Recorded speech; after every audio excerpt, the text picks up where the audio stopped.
Hello বন্ধুরা, good নুন। আজকে শনিবার, সো হ্যাপি স্যাটারডে। আশা করি তোমরা সবাই ভালো আছো। আমিও আছি মোটামুটি। তো আজকে তো শনিবার, তো আমরা নিরামিষ খাই বাড়িতে।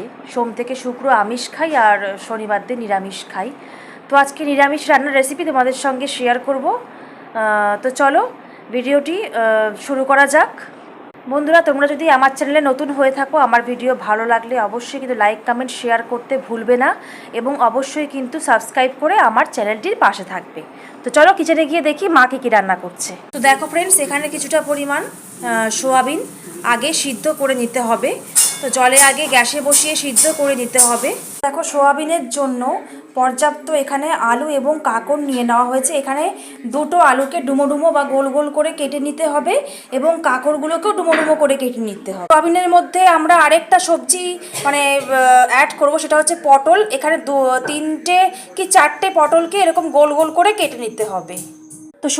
তো এরপর সোয়াবিনের জন্য উপযুক্ত মশলা রেডি করতে হবে। তার জন্য শিলনোড়ার মধ্যে 1 কোয়া আদা এবং 4-5টা পাকা লঙ্কা আমি শিলনোড়ার মধ্যে বেটে নেব।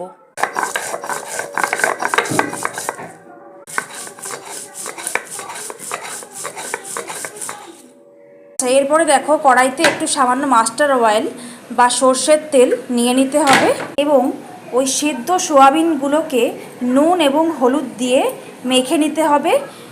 আর তেলটা গরম হয়ে গেলে এই সেদ্ধ সোয়াবিনগুলোকে ভেজে তুলতে হবে। তো এটা ভাজা হয়ে গেলে তুলে রাখতে হবে। আমাদের সোয়াবিন ভাজা হয়ে গেছে। এরপর কড়াইতে আরেকটু মাস্টার অয়েল অ্যাড করতে হবে পটলগুলোকে নুন হলুদ মাখিয়ে ভেজে তোলার জন্য। দেখো, আমাদের পটলগুলো ভাজা হয়ে গেছে। এবার তুলে রাখলাম পটল সোয়াবিনের সঙ্গে আলাদা করে। এরপর আবার একটু মাস্টার অয়েল কড়াইতে অ্যাড করতে হবে। এর মধ্যে একটু 5 ফোড়ন দিয়ে দিতে হবে, একটা গোটা তেজপাতা অ্যাড করতে হবে। এরপর আলুগুলোকে ছেড়ে দিতে হবে ভাজার জন্য।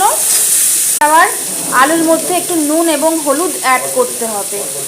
এই ফাঁকে যে মশলাটা আদা এবং লঙ্কা বেটে রেডি করে রেখেছি, এর মধ্যে একটু জিরে গুঁড়ো অ্যাড করে নেব।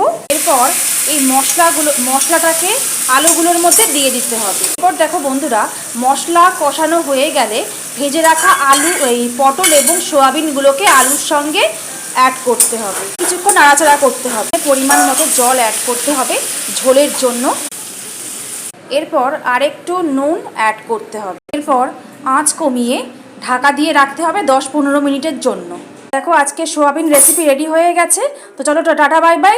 আজকের মতো এখানে, আগামীকাল নিয়ে আসবো নতুনত্ব কোনো শর্টস।